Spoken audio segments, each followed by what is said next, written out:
성도 여러분, 그리고 복음 사역의 동역자 여러분, 오늘은 로마서 7장 10절에서 13절의 말씀을 강해하겠습니다. 우리는 지금까지 좋은 일도 경험하였겠습니다만은 또 기억하고 싶지도 않은 참 매우 잔인한 일도 많이 경험했을 것입니다. 그럼에도 불구하고 우리는 지금까지 지내온 것 주의 크신 은혜라 라고 하는 찬송을 무덤덤하게 부르지는 못합니다. 이것은 성령께서 우리를 새롭게 하셔서 영적인 사람이 되게 하셨기 때문에 하나님의 은혜를 알고, 그래서 그러한 찬송이 내 마음속에 아주 깊은 곳을 울리게 되는 것입니다. 영적이라고 하는 말은 로마서에서 육적이라고 하는 말과 반대 개념으로 쓰입니다. 육신이라고 하는 말은 문맥에 따라서 여러 가지 의미를 갖습니다. 때로는 우리의 그냥 이러한 몸을 말하기도 합니다. 뼈가 있고 혈관이 있고 장기가 있는 그러한 몸을 말할 때도 있습니다. 그러나 이것이 영적이라고 하는 말과 대조적으로 쓰일 때는 성령의 역사가 아직 임하지 아니한 그러한 상태를 의미합니다. 로마서 8장 9절에는 의롭다함을 받은 자, 즉 구원을 얻은 성도는 더 이상 육에 속한 것이 아니라 영에 속한 사람이라고 그렇게 말을 했습니다. 신비체험을 하고 날마다 신령한 것만 쫓아야 영의 사람이 아닙니다. 성령께서 함께 하시고 하나님께서 내 안에 어떠한 역사를 이루시는 모든 사람을 영적인 사람이라고 말을 하는 것입니다. 육에 속한 자, 즉 육적인 사람은 영적인 일을 알지 못합니다. 세상에 속한 모든 것은 물질로 되어 있다고 생각을 합니다. 그리고 그 안에서 보이는 인과관계라고 하는 모든 것도 다 그 물질 세계의 법칙을 따르는 것으로, 그 안에서 일어나는 일들은 다 우연과 우연이 충돌하면서 일어나는 일일 뿐입니다. 거기에는 정반합의 원리가 있고, 나름대로 이러한 원리에 의해서 뭔가 발전해 나가는 것은 있지만은, 그러나 이것은 다 물질만의 이야기입니다. 그러나 인간이 속한 세상의 일은 이것만으로 설명하기 어렵다고 느끼는 사람들도 있습니다. 그래서 뭔지는 모르지만 초자연적인 어떤 힘이 있다는 것을 인정해야 한다고 생각을 하기도 합니다. 그러나 인간이 밝혀낸 과학으로 설명되지 않거나 또 설명하기 어려운 것들은 그냥 그 영역에 포함시켜버립니다. 이들에게 종교라고 하는 것은 그저 절대적인 의존 감정일 뿐이고, 이것은 생각보다 큰 힘을 가진다고 여깁니다. 그 절대적인 의존 감정이 알게 모르게 어떤 조화를 부린다라고 여기는 것입니다. 이것이 그들의 종교라고 하는 개념입니다. 또 다른 유형의 사람들이 있습니다. 이 사람들은 실제 보이지 아니하는 거대한 어떤 세계의 그림자가 현실이라고 생각을 합니다. 이러한 사람들은 남들이 말하지 못하는 것을 아는 특별한 능력을 선천적으로나 후천적으로 소유하게 된 것처럼 생각을 해서 사람들이 확인할 수 없는 영적의 일을 굉장히 과감하게 주장을 합니다. 이런 것은 당장 어떤 결과가 나타나거나 입증될 수 있는 것이 아니기 때문에 아주 마음 놓고 주장을 합니다. 혹시 누군가가 거기에 대해서 반론을 제기하게 되면 그 반론을 입증할 만한 방법도 없기 때문에 그렇습니다. 이 사람들은 그냥 이런 일을 영적이라고 이렇게 말을 합니다. 그러나 로마서에서 영적이라고 하는 그 개념은 그런 것이 아닙니다. 이것을 잊지 말고 꼭 기억해 주시기를 바랍니다. 이 개념을 잘 이해하기만 해도 상당히 질서 있는 성경 지식을 갖게 됩니다. 저 표현에 한계가 있기 때문에 이 표현을 그대로 사용하고 기억하실 필요는 없겠습니다만은 그 핵심을 잘 이해하고 기억해 두시기를 바랍니다. 영적이라고 하는 것은 성령께서 함께 하신 결과, 성령께서 역사하신 결과를 의미하는 것입니다. 성령이 함께 하신다고 하는 것은 가장 우선적으로 우리를 그리스도와 연합하게 하는 겁니다. 그래서 그리스도의 죽음과 부활이 내게 실제로 일어나게 하시는 것입니다. 그 일이 내 일이 되게 하는 것입니다. 이것은 곧 죄 아래서 은혜 아래로 옮겨주셨다고 하는 것과 같은 의미입니다. 로마서에 있는 다른 표현을 사용하자면 죄가 왕노릇하는 영역에서 하나님의 은혜가 왕노릇하는 영역으로 옮겨진 것을 의미하는 것입니다. 죄의 싹은 사망입니다. 싹이라고 하는 것은 주인을 위해서 일한 결과 받는 자신의 몫을 의미하는 겁니다. 죄 아래 있으면 그가 얻는 것은 결국은 영원한 사망일 뿐입니다. 반대로 하나님의 은혜는 그 아래 있는 사람들을 영생으로 인도합니다. 이런 것을 우리가 자주 쓰는 다른 말로 구원이라고 말을 합니다. 성경이 어떻게 구원을 설명하는지를 잘 파악을 해야 구원의 확신도 갖게 되는 것이고 그 확신이 우리를 부끄럽게 하지 않게 만들어 줍니다. 오늘 본문에서는 이 구원이라고 하는 것이 왜 그렇게 중요하고 또 시급한 것인지에 대해서 말해 주고 있습니다. 7장 7절에서 13절에는 죄와 율법과의 관계를 설명하면서 이렇게 말합니다. 아무리 완벽하게 좋은 것이 주어져도 죄 아래 있으면 그것이 우리를 사망으로 인도할 뿐이라고 말씀합니다. 타락한 자에게는 어떤 좋은 것을 주어도 그것이 그의 타락을 재촉한다고 하는 것을 우리는 잘 알고 있습니다. 죄가 왕노릇하고 있는 한 그에게는 어떠한 신령한 것, 좋은 것, 진리가 주어져도 오히려 그것으로 더 악해질 뿐입니다. 그러므로 죄가 왕노릇하는 영역에서 구출되어야 하는 것이 무엇보다 우선입니다. 성경이 왜 자꾸 구원에 대한 이야기를 강조하느냐 하면 바로 이런 이유 때문에 그런 것입니다. 바울은 이것을 말하기 위해서 율법을 언급합니다. 7장 7절에 이렇게 말합니다. 율법이 죄냐? 그럴 수 없느니라. 그리고 7장 5절에서 말씀하셨듯이 죄 아래 있으면 율법도 소용이 없을 뿐만 아니라 이것이 오히려 죄의 정욕을 불러일으킬 뿐이라고 하는 말씀에 대한 자세한 설명을 7절에 지금 하고 있는 겁니다. 7장 5절을 다시 제가 읽어보겠습니다. 우리가 육신에 있을 때는 이것은 아직 하나님의 은혜 아래로 옮겨지기 전의 상태를 의미하는 것입니다. 육신에 있을 때는 율법으로 말미암는 죄의 정욕이 우리 지체 중에 역사하여 우리로 사망을 위하여 열매를 맺게 했다. 이렇게 말합니다. 참 우리를 혼란스럽게 하는 말씀입니다. 율법으로 말미암는 죄의 정욕. 그 율법이 죄의 정욕을 일으킨다는 그러한 의미가 되는 것입니다. 여기에 말미암는 이라고 하는 말은 그것 때문에 혹은 그것이 원인이 되어 라고 하는 말입니다. 더 노골적으로 말하면 죄 아래 있으면 율법이 사람이나 공동체를 살리는 것이 아니라 오히려 그것 때문에 더 나빠지고 결국 사망을 위한 열매를 맺는다는 뜻입니다. 율법은 하나님이 주신 것이고 세상 끝날까지 1.1획도 변하지 아니하는 완벽한 삶의 원리입니다.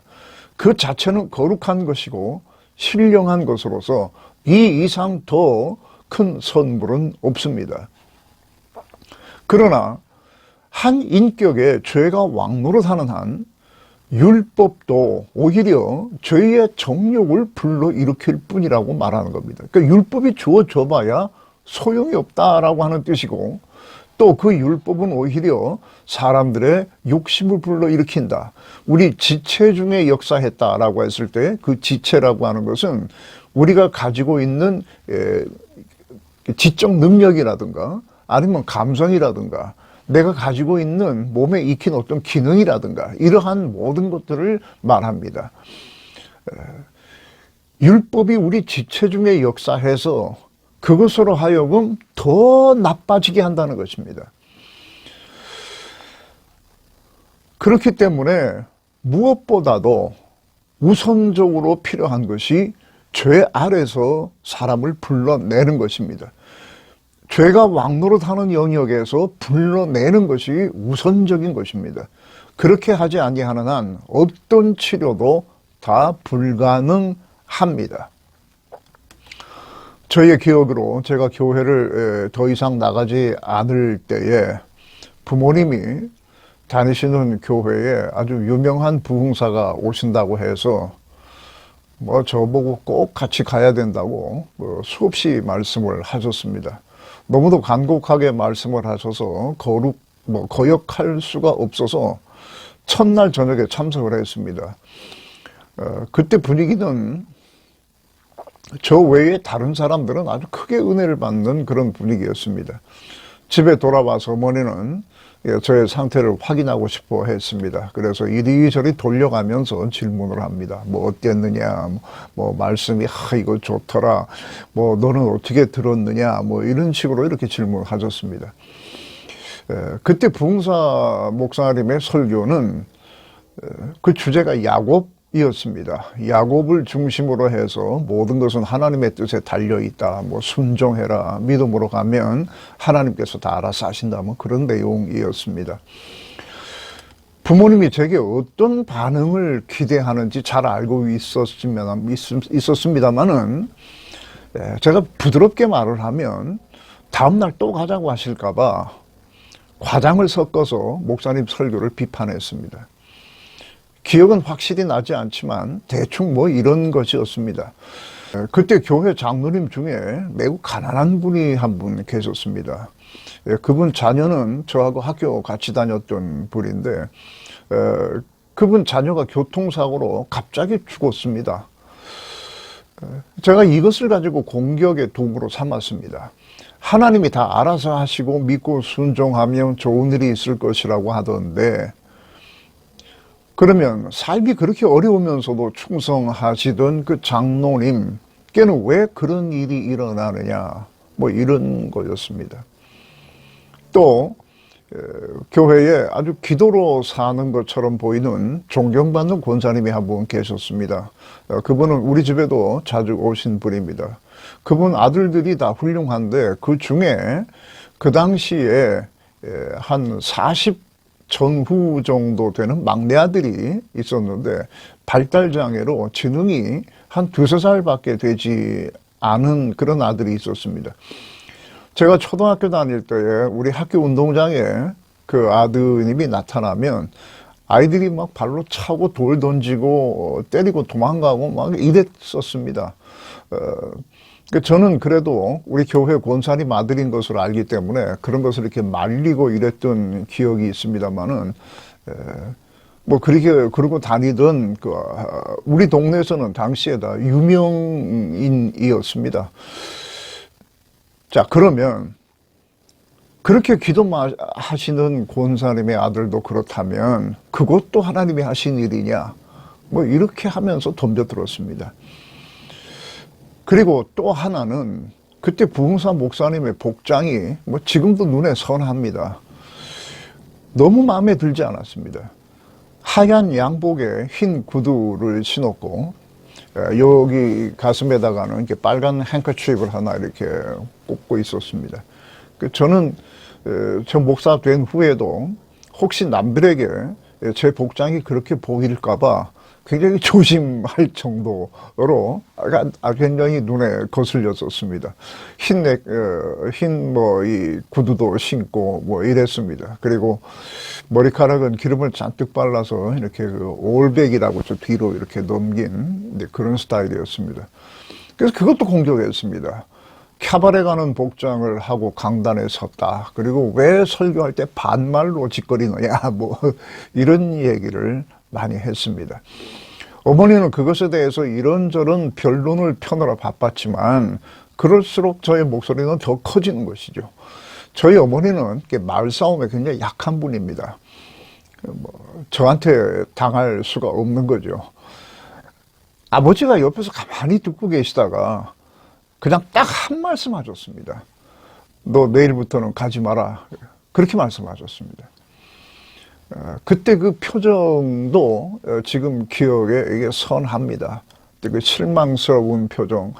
우리 아들이 이번에 부흥회 가서 뭐 좀 은혜를 받고 조금 새롭게 되었으면 했던 그 기대가 다 사그러진 그런 그 아주 허무한 그런 그 표정을 제가 기억을 하고 있습니다. 그 후에 날이 한참 흘러서 제가 오도 가도 못하는 참 어려운 형편에 놓이게 되었을 때에 그때에 도망가다시피 청평에 있는 기도원에 갔던 적이 있습니다. 정확히 말하면 어머니에게 이끌려서 갔습니다. 월요일 오후에 도착했습니다만은 뭐 주변으로 슬렁슬렁 이렇게 하면서 저녁 집회 같은 데는 참석하지 않았다가 수요일 저녁에 뭐 더 이상 갈 데도 없고 해서 집회에 참석을 했습니다. 그때 그 기도원 원장 목사님이 설교를 하시는데 복장이 제가 그 부흥회 때 봤던 그 하얀 옷 입은 그 복장하고 거의 비슷했습니다. 그분도 하얀 옷을 입고 빨간 넥타이를 하셨습니다. 솔직히 거부반응이 일어났습니다. 왜 목사님들이 복장이 저런가? 저는 목사님 그러면 거의 할아버지 같은 우리 할아버지만 이렇게 생각을 해서 그랬는지 모르겠는데 그런 식의 그 복장이 뭐 영 마음에 들질 않았습니다. 그리고 그분의 설교도 기억이 납니다. 야곱이 야복강에서 기도하던 그 내용, 씨름해서 복을 받았다. 그러니까 오늘 저녁에 이 기도원에서 씨름하듯이 기도하라. 뭐 그런 내용이었습니다. 그런데 저는 그날 정말 큰 은혜를 받고 하나님 앞에 쓰러졌습니다. 그것이 수요일 저녁입니다. 그런 상태로 금요일 오후까지 그 자리에 있었던 것 같습니다. 눈물이라고 하는 것이 그렇게 뜨거운 것인지 처음 알았습니다. 그동안 저에게 무슨 일이 있었을까요? 나는 모르지만 내 안에, 나의 영혼 안에 뭔가 큰 일이 일어났던 것입니다. 그렇지 않고야 또 거의 비슷한 상황 속에서 그렇게 정반대의 일이 일어날 수가 없는 것입니다. 3대째 기독교 가정에서 자라면서 들은 것이 많아서 저는 죄가 많다는 거 알고 있었습니다. 어떤 범죄는 내가 나를 용서하기 어려운 것도 있었습니다. 그러나 로마서가 말해주는 것과 같이 제가 죄 아래 있다라고 하는 것, 죄가 왕노릇한다고 하는 것은 생각을 해본 적도 없습니다. 저는 못 들었지만 틀림없이 누군가가 교회에서 그런 것을 저에게 가르쳐 주셨을 것입니다. 제가 다니던 교회 목사님이 로마서만 빼고 다른 것만 말씀하시지는 않았을 겁니다. 교회에서 성경 암송대회 때 어떤 선배가 로마서 5장 전체를 암송해서 1등상으로 농구공을 받았습니다. 그래서 그 농구공을 가지고 같이 놀았던 경험도 있습니다. 그 로마서 5장을 줄줄줄줄 단어 하나, 토시 하나 틀리지 않고 그대로 다 외운 그 선배가 있었습니다. 뭐 그렇게 해서라도 얼마든지 들었을 텐데 저는 신학교 들어가기 전까지 로마서의 내용을 알지도 못했습니다. 무슨 내용이 있는지도 몰랐습니다. 죄 아래 있으니 그 보배로운 하나님의 섭리와 사랑과 은혜를 말해도 오히려 그것으로 하나님을 공격하는데 사용을 했습니다. 죄를 더할 뿐이었습니다. 목사님이 전하는 말씀을 듣지 않고 그저 하얀 양복과 빨간 넥타이만 보였고 그것으로 인해서 분노가 촉발되고 더 죄를 짓고 죄가 왕노릇하면 어떤 가치 있는 것도 유익이 될 수가 없습니다. 심지어 그것이 율법과 같이 완벽하고 유익한 것이라 하더라도 죄를 가중시킬 뿐이고 죄의 모습을 그대로 더 적나라하게 드러낼 뿐입니다. 그렇기 때문에 가장 시급한 것이 죄 아래서 은혜 아래로 옮겨져야 되는 것이다 라고 하는 말씀을 드리는 것입니다. 삼위 하나님께서 우리 안에서 이러한 일을 이루어 주신 것입니다. 좀 더 말씀을 드리겠습니다. 7장 11절을 말씀드리겠습니다. 죄가 기회를 타서 계명으로 말미암아 나를 속이고 그것으로 나를 죽였다라고 말합니다. 기회를 타다는 말은 기회를 만들다, 붙잡다 이러한 뜻입니다. 사기꾼이 기회를 호시탐탐 엿보다가 작은 틈이 하나 발견되면 그것을 통해서 마술을 뻗치는 것과 같은 것입니다. 율법에는 전혀 이러한 빈틈이 없습니다. 그러나 그것을 받아들이고 이해하는 우리들은 허술하기 짝이 없습니다. 사람이 사람을 대할 때도 한 5분만 같이 이야기를 하게 되면 그 상대의 빈틈은 얼마든지 발견할 수 있습니다. 아무리 2중 3중으로 담장을 둘러도 빈틈은 다 있습니다. 오래전에 제가 전직 소매치기를 하던 분과 잠깐 이야기를 할 기회가 있었습니다. 제가 어떻게 하면 소매치기를 당하지 않느냐라고 물었더니 그분이 하시는 말씀이 소매치기가 마음만 먹으면 어떻게 해서든지 할 수 있는 것이기 때문에 소매치기를 당하지 않는 비결이라고 하는 것은 소매치기를 만나지 않는 것입니다. 이렇게 말을 한 적이 있습니다. 그들 눈에는 모든 사람에게 빈틈이 보이는 겁니다. 그것만 보려고 하면 뭐 충분히 보일 것 같다는 생각이 듭니다. 저는 사탄, 죄라고 하는 말이 나올 때마다 잊지 않고 덧붙이는 말이 있습니다. 사탄은 강할 뿐 아니라 교묘하고 기만적이다라고 하는 말입니다. 사람이 이것을 당해낼 수 없습니다. 죄 아래 있으면 그냥 그렇게 뭐 잘하고 사는 줄로 알지 그것이 사망을 위한 열매를 맺는다고는 꿈에도 생각하지 못할 것입니다. 이런 것은 우리의 육신의 이지나 감각으로 알 수 있는 것이 아니기 때문에 그렇습니다. 그래서 이를 영적이라고 부르는 것이고 하나님께서 이런 것을 깨우쳐 주셔야 비로소 영적 이해가 생기는 것입니다. 성령의 도우심 없이는 절대로 이해할 수 없는 것입니다. 영적 사람이 아니면 이런 것은 간파할 수도 없습니다. 7장 13절에 이렇게 말합니다. 선한 것이 내게 사망이 되었느냐? 그럴 수 없느니라. 오직 죄가 죄로 드러나기 위하여 선한 그것으로 말미암아 나를 죽게 만들었으니 이는 계명으로 말미암아 죄로 심히 죄되게 하려 함이라. 죄가 죄로 드러난다고 하는 것은 그 교묘하게 위장된 악의 실체가 모습을 드러내는 것을 말합니다. 죄 아래 있는 사람에게 하나님의 율법을 말하면 오히려 하나님의 선하심을 더 멸시하고 무시하고 하나님을 공격하는 도구로 삼습니다. 그냥 가만히 있는 사람에게 하나님에 대한 말씀을 한번 해보십시오.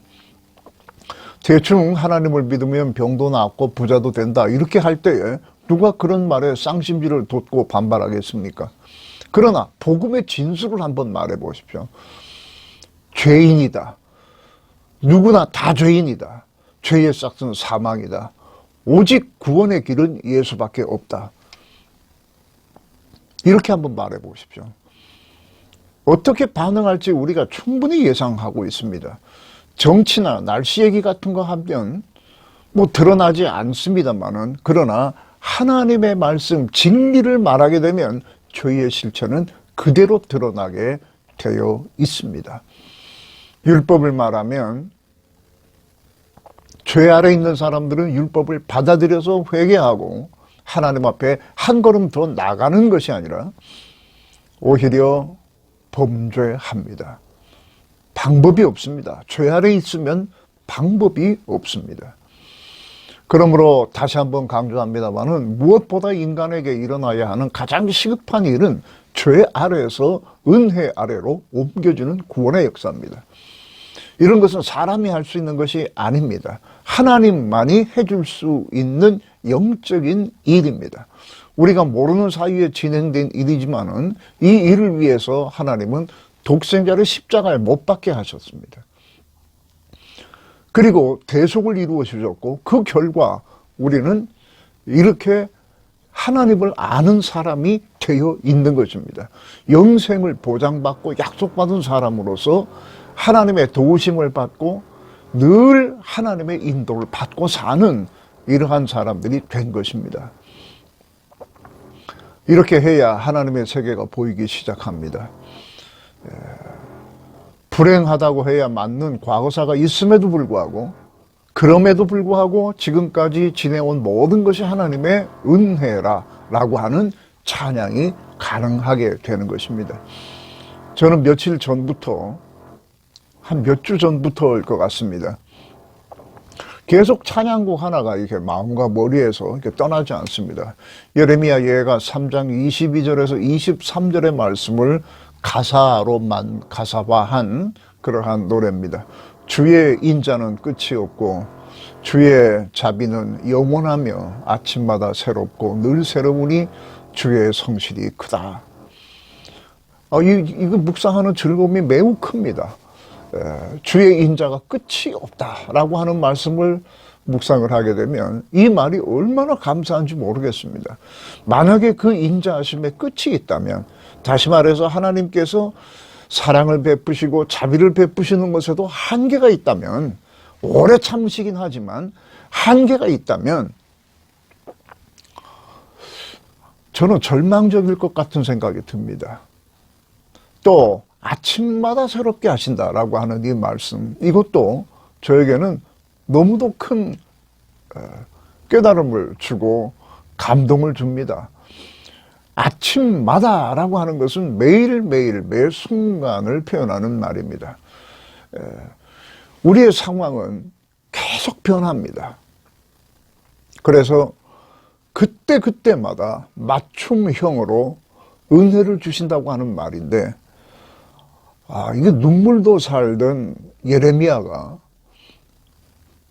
어떻게 이러한 말을 했는지 참 이해하기가 어렵지만은, 동시에 하나님께서 그에게 주신 위로가 얼마나 크고 보여주신 것이 얼마나 새로우면 이러한 말을 했을까라고 하는 생각을 하게 됩니다. 이러한 것에 감사가 있다고 하는 것, 이것은 죄 아래서 은혜 아래로 옮겨주신 결과이고 증거입니다.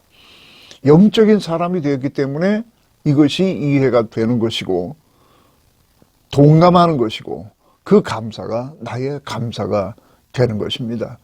영적인 사람이 되어 하나님을 위하여 열매를 맺기 시작할 때에 현저히 나타나는 첫 번째 스텝은 하나님께 대한 감사입니다.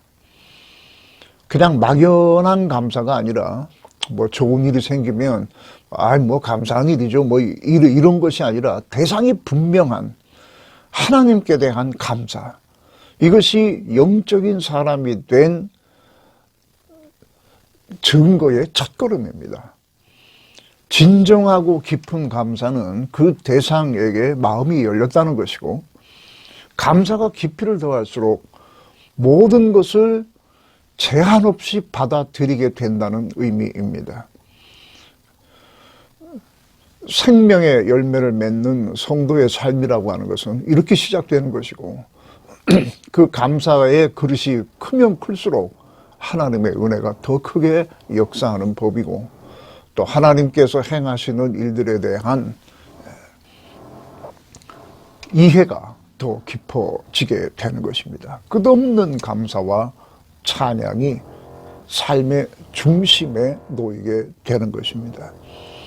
이러한 복을 받은 자들로서 감사와 찬양이 항상 풍성하시기를 주의 이름으로 축원합니다.